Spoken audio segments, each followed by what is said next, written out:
Bing Liu, you're nominated for an Oscar for Best Documentary this year for the film Minding the Gap. First of all, what was that morning like when you learned you were nominated? Were you up early with all the rest of us?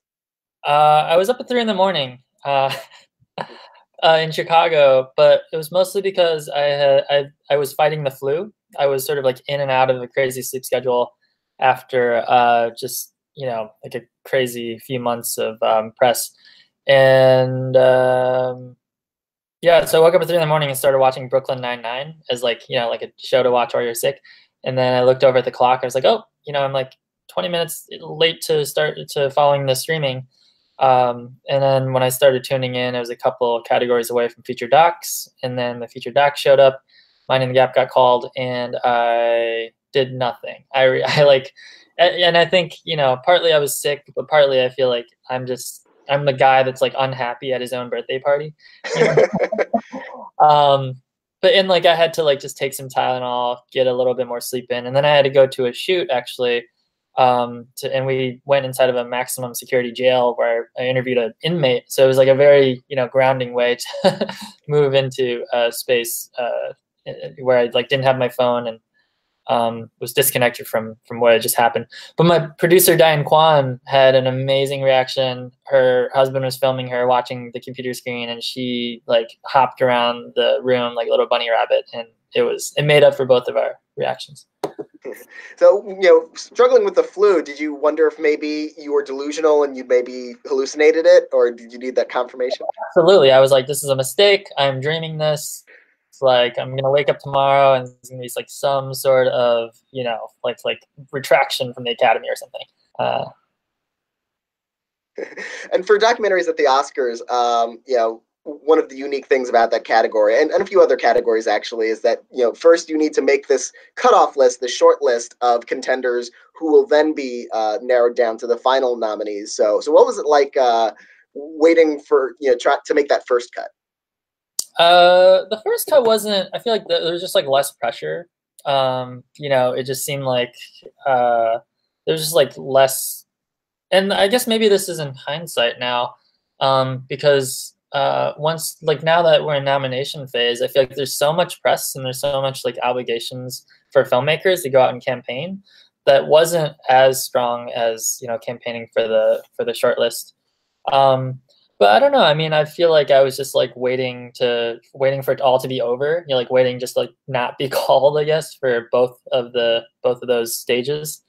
Yeah, I don't know. I mean, I feel like I'm just I'm the type of guy who like has never had a 5-year plan, who just like very much just sort of like lives in the moment. And I think it's the only I can't imagine sort of anticipating it in any other way. I feel like it would just drive you crazy. And one of the interesting things about this category this year, as the Motion Picture Academy has been diversifying, this is actually kind of an unprecedented year for Asian filmmakers and Asian filmmakers of Asian descent. Free Solo, directors are of Asian descent. One of the producers of Hale County also, and of course you and Diane Kwan. What's it like being part of this? I don't know if I should call it a movement, but like in terms of seeing more faces at the Oscars than we maybe have in the past. Well, it's really awesome. I mean, it's awesome for me because like I haven't really been in this like space where I've been like on that side of the velvet rope, so to speak. So it's nice to be able to like enter into this cohort of the films recognized by the Academy and see faces like mine.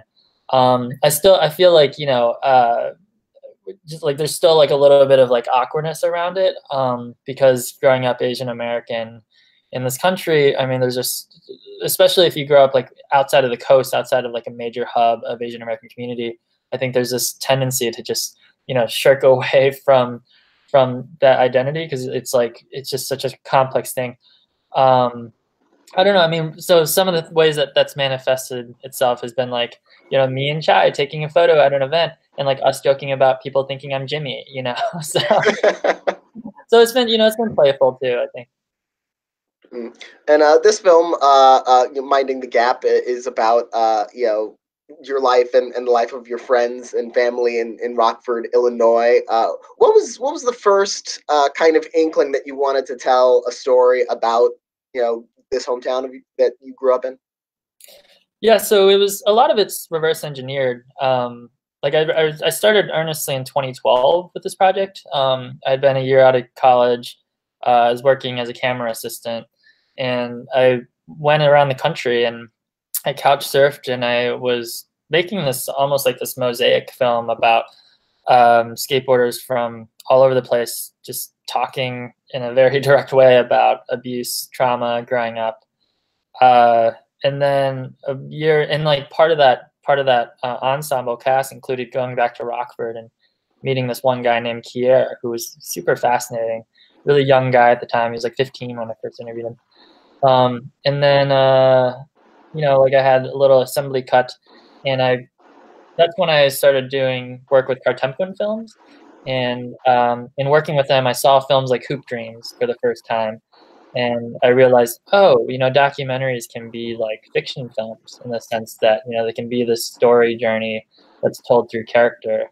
And Kartemquin was especially good at doing these character-driven stories where these themes just come organically out of the characters' lives. And so that I sort of committed myself to doing that, and everybody else sort of dropped off, and I started following Kier.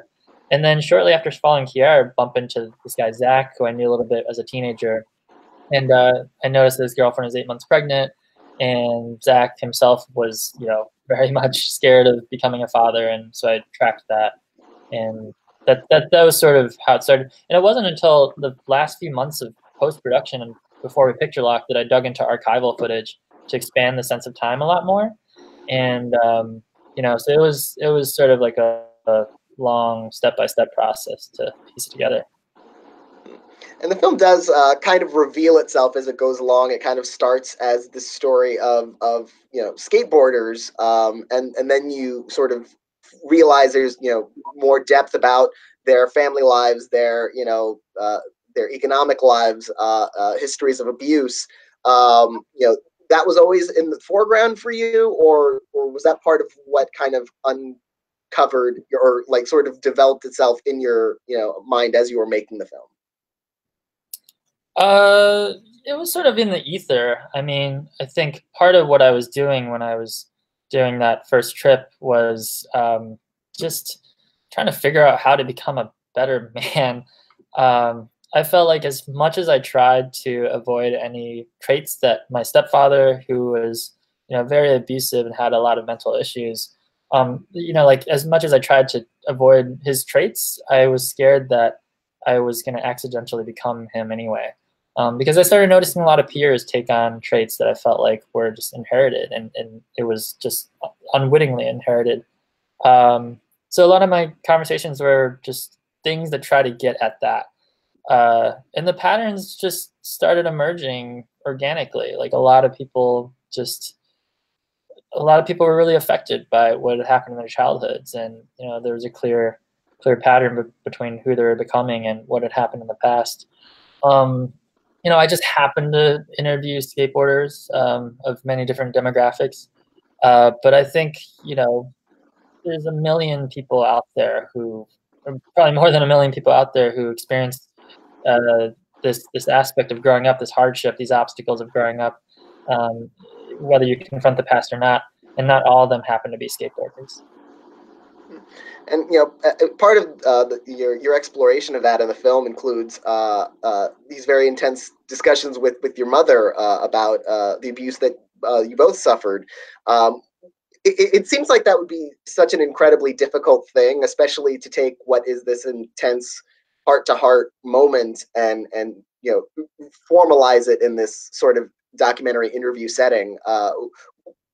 How difficult was it to approach that and then to actually to interview her about that? It wasn't that hard. I mean, I didn't have much of a relationship with her growing up. Even when we were living in China, like she was always working and going to school, so her parents took care of me. And then when we moved to the States, my mom and dad divorced, and it was just like her working all the time. The same thing when we lived with my stepfather. So, when I moved to Chicago, I very much like severed myself from this household that I saw as very traumatic and toxic and something I wanted to put behind me. While I was making the film, what was happening in the background with my mom was that she finally decided to try to leave my stepfather. And She finally got her own place, and that's when I started like going there to reconnect with her. This is before I decided to be in Minding the Gap. When I finally decided to be in Minding the Gap, it was when I finally interviewed her. It was a year after Kier, who's one of the main characters, moves out of Rockford, which is how the film ends. But to give you a sense of timeline of how late the decision was to interview her. But I just emailed her and said, hey, I've been working on this doc for a few years. And I want to talk to you on camera about Dennis, my stepfather.